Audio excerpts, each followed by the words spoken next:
তো কালকে ইনশাল্লাহ বাংলাদেশের ইতিহাসে একটা রাজনৈতিক দল হতে যাচ্ছে যে রাজনৈতিক দল নিয়ে এত আগ্রহ মানুষের, এটা দেখে আমাদের খুবই ভালো লাগছে। এবং হচ্ছে প্রায় আপনারা জানেন 3 লক্ষ মানুষ আমাদের মতামত দিয়েছে অনলাইন অফলাইনে, যে হচ্ছে কেমন রাজনৈতিক দল তারা চাই, কি প্রতীক চাই, কাকে দলের প্রধান চাই, এইভাবে। তো সব মিলিয়ে হচ্ছে মানুষের এই আগ্রহ আমাদেরকে আসলে আশাবাদী করছে যে আগামী বাংলাদেশে হয়তো তরুণরাই নেতৃত্ব দিবে। আমরা এখানে আসলে হচ্ছে আমাদের দেশ নেত্রী বেগম খালেদা জিয়া আপুসির নেত্রী, ওনাকে ইনভাইট করছি। তারেক রহমান সাহেব বিএনপির ভারপ্রাপ্ত চেয়ারম্যান, ওনাকে ইনভাইট করছি। আমরা এখানে ইনভাইট করছি বিএনপির মহাসচিব মির্জা ফখরুল ইসলাম আলমগীর স্যারকে, এবং পাশাপাশি হচ্ছে বিএনপির স্থায়ী কমিটির সদস্য এবং অন্যান্য নেতৃবৃন্দ যারা আছেন তাদেরকে আমরা এখানে ইনভাইট করতে এসেছি। এখানে আমাদের সাথে বিএনপির সিনিয়র যুগ্ম মহাসচিব রুহুল কবির রিজভীর নেতৃত্বে আরও কয়েকজন ছিলেন, শহীদুদ্দিন চৌধুরী, আনি ভাই, বকুল ভাই সহ অনেকেই ছিলেন। ওনারা আমাদের সাথে কথা বলেছেন, দীর্ঘক্ষণ আমাদের সাথে আলাপ আলোচনা হয়েছে, আমাদেরকে শুভেচ্ছা জানিয়েছেন। পাশাপাশি হচ্ছে জনাব তারেক রহমান সাহেব আমাদেরকে শুভেচ্ছা জানিয়েছেন নতুন দলের জন্য, এবং হচ্ছে কালকে বিএনপির পক্ষ থেকে প্রতিনিধি দল আমাদের এখানে আমাদেরকে শুভেচ্ছা জানাতে আসবেন এবং হচ্ছে এখানে অংশ নেবেন।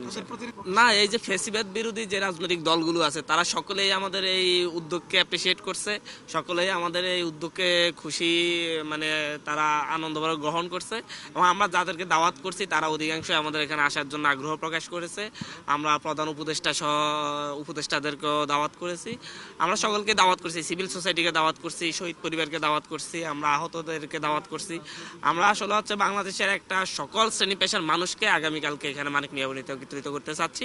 এবং আগামীর বাংলাদেশের রাজনৈতিক ব্যবস্থা কেমন হবে সেটা আগামীকালকের উপস্থিতি নির্দেশ করে দিবে, যে হচ্ছে সেখানে সকল রাজনৈতিক দলগুলো যে একে অপরের পাশে থেকে, এবং হচ্ছে মতের ভিন্নতা থাকবে কিন্তু হচ্ছে তাদের মধ্যে কোনো ধরনের দ্বন্দ্ব, হানাহানি, মারামারি হবে না, এই একটা বার্তা দিতে সকলে ইনশাল্লাহ এখানে আসবে। হ্যাঁ, সারা দেশ থেকে অনেক মানুষ আসবেন, এবং হচ্ছে সারা দেশ থেকে বিভিন্ন জায়গা থেকে মানুষজন এখনোই রওনা করছেন, আমরা জানতে পারছি।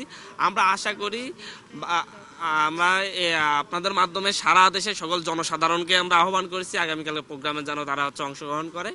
তো কালকে ইনশাল্লাহ বাংলাদেশের ইতিহাসে একটা রাজনৈতিক দল হতে যাচ্ছে যে রাজনৈতিক দল নিয়ে এত আগ্রহ মানুষের, এটা দেখে আমাদের খুবই ভালো লাগছে। এবং হচ্ছে প্রায় আপনারা জানেন 3 লক্ষ মানুষ আমাদের মতামত দিয়েছে অনলাইন অফলাইনে, যে হচ্ছে কেমন রাজনৈতিক দল তারা চাই, কি প্রতীক চাই, কাকে দলের প্রধান চাই, এইভাবে। তো সব মিলিয়ে হচ্ছে মানুষের এই আগ্রহ আমাদেরকে আসলে আশাবাদী করছে যে আগামী বাংলাদেশে হয়তো তরুণরাই নেতৃত্ব দিবে।